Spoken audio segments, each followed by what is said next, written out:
اللہ اکبر، سبحان اللہ، الحمدللہ، استغفر اللہ، نحمدہ و نصلی علی رسولہ الکریم، اما بعد، اعوذ باللہ من الشیطان الرجیم، بسم اللہ الرحمن الرحیم۔ ہماری جو زیادہ آج آزمائش ہو رہی ہے وہ مال کے حوالے سے ہو رہی ہے۔ مال کے نقصان کا ہمیں اندیشہ بہت ہے، مال کے کم ہو جانے کا اندیشہ بہت ہے، اولاد کے مستقبل کے خراب ہو جانے کا اندیشہ بہت ہے۔ ہم سب لوگ آنے والے وقت کی وجہ سے پریشان ہیں، جبکہ یہ بھی نہیں جانتے کہ اگلا پل بھی آپ کا آئے گا یا نہیں۔ تو ہم تو سارے کے سارے آزمائش میں ناکام بیٹھے ہوئے۔ شاید ہی ہے خال خال کوئی ایسا انسان ہو جو مستقبل سے خوف زدہ نہ ہو۔ اللہ کرے کہ ایسا کوئی ہو جو مستقبل سے خوف زدہ نہ ہو۔ جو نہیں ہے وہ تو آزمائش پہ پورا اتر گیا۔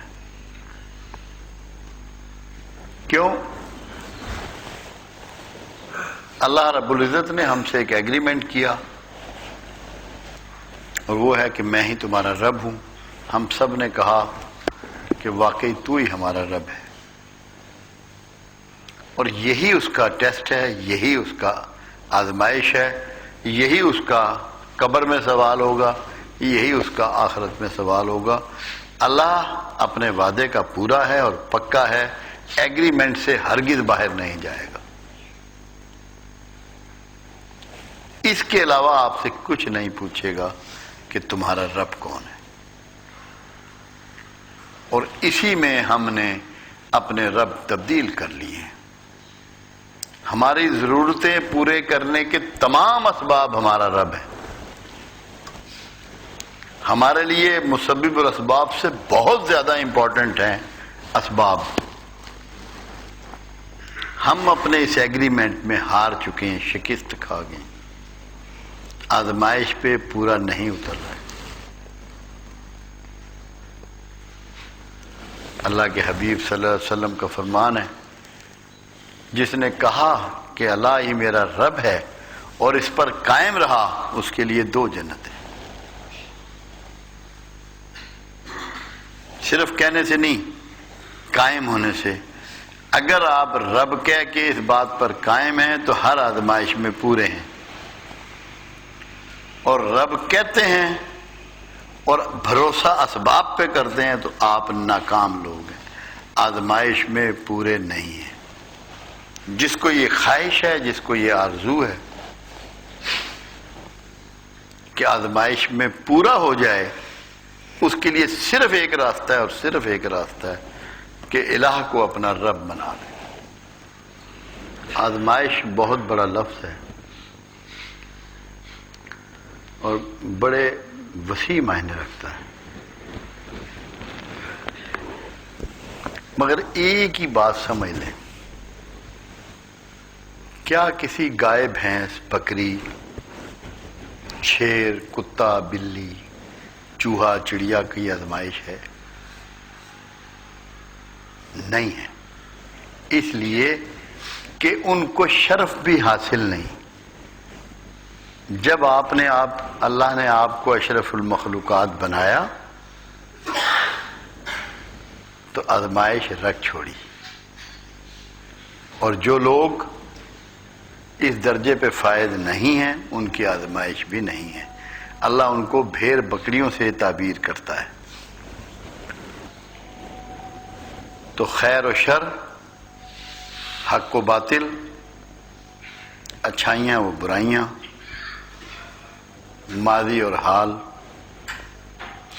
جو لوگ اس کی تمیز رکھتے ہیں، آزمائش بھی انہی کی ہوتی ہے۔ جو زیادہ بڑے ہوتے ہیں ان کی زیادہ بڑی آزمائش ہوتی ہے، جو بہت بڑے ہوتے ہیں ان کی بہت بڑی آزمائش ہوتی ہے۔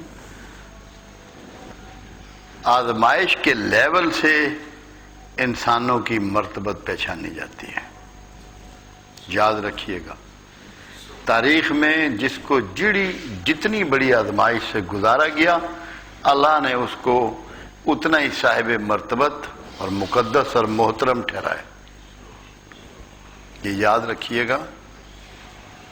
اسی لیے جیسے جیسے انسانی زندگی میں کلاسیں بڑھتی ہیں امتحان بھی بڑھ جاتے ہیں. اور ایسا کبھی نہیں ہوا. اللہ نے، رسولوں نے، صوفیاء نے لوگوں کو نوازنے کے لیے آزمائش سے نہ گزارا.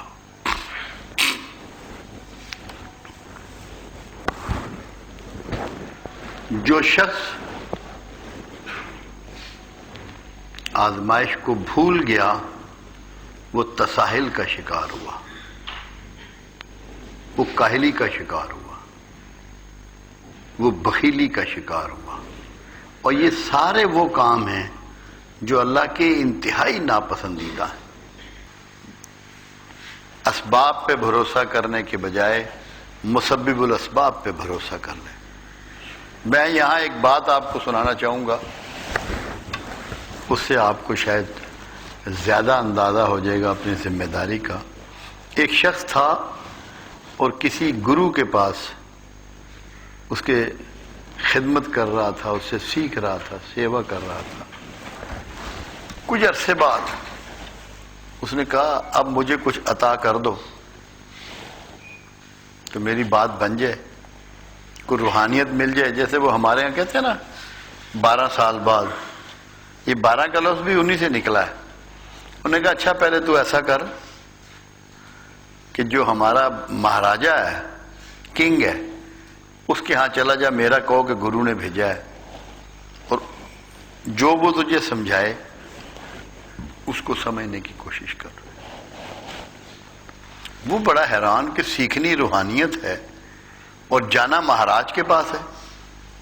یہ کیسے کہ بادشاہ کا کیا تعلق ہے روحانیت سے، صوفیزم سے، گیان دھیان سے، تپسیا سے. وہ آ گیا بادشاہ کو، اس نے بتایا کہ گرو نے بھیجا. اس نے کہا اچھا.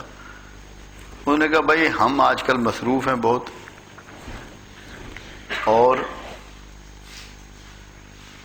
کیونکہ ہمارا اینول سیشن ہونے والا ہے، کون کا جلوس نکلتا تھا بہت بڑا، اس کی تیاری میں لگے ہوئے ہیں، تم آرام کرو.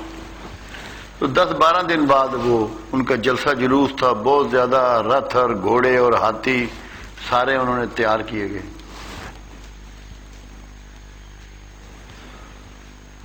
اس نے کہا بھائی آج تیری ٹریننگ ہے. انہوں نے کہا تو نے باہر چلنا ہے اور ہاتھی، گھوڑے، خچر، اونٹ، بکریاں، جو جو سجاوٹ ہوگی اور جس طرح جلوس نکلتے ہیں، تو نے شام کو مجھے بتانا ہے کہ تو نے کیا کیا دیکھا. مگر تیرے سر پہ ایک دودھ کا بھرا ہوا پیالہ رکھا جائے گا، اگر اس میں سے ایک قطرہ دودھ بھی گرا تو تیری گردن شام کو اڑا دی جائے گی. وہ دودھ کا پیالہ اس کے سر پہ رکھ کے اس کو کھڑا کر دیا گیا باہر، وہ جلسہ جلوس دیکھنے کے لیے.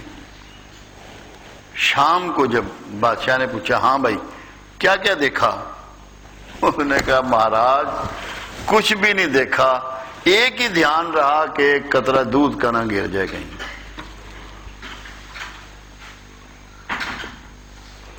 تو اگر یہ دودھ کا پیالہ آپ اپنے سر پہ رکھ لیں، خدا کی قسم آپ کو دنیا میں کچھ بھی نظر نہیں آئے گا. صرف یہ پتا ہوگا کہ یہ دودھ کا پیالہ میں نے کیسے سنبھالنا ہے. اور یہ دودھ کا پیالہ ہے وہ شرف جو آپ کو اللہ نے عطا فرمایا، کہ اگر یہ پتہ لگ جائے کہ میں نے اپنے اس شرف کو کیسے قائم رکھنا ہے، تو یقین کر لیں آپ اس کائنات کی ہر چیز سے بے بہرا اور اندھے ہو جائیں گے. اس میں رہیں گے ضرور، آپ کا دل اس میں نہیں ہوگا. جیسے اللہ کے حبیب فرماتے تھے کہ میں سوتا ہوں مگر میرا دل نہیں سوتا، صرف میری آنکھیں سوتی ہیں. پھر آپ کی آنکھیں سویا کریں گی، آپ کے دل نہیں سوئیں گے، اور جس کا دل جاگ رہا ہو ہر آزمائش میں پورا اترتا ہے. اللہ آپ کا اور میرا حامی ناصر ہو.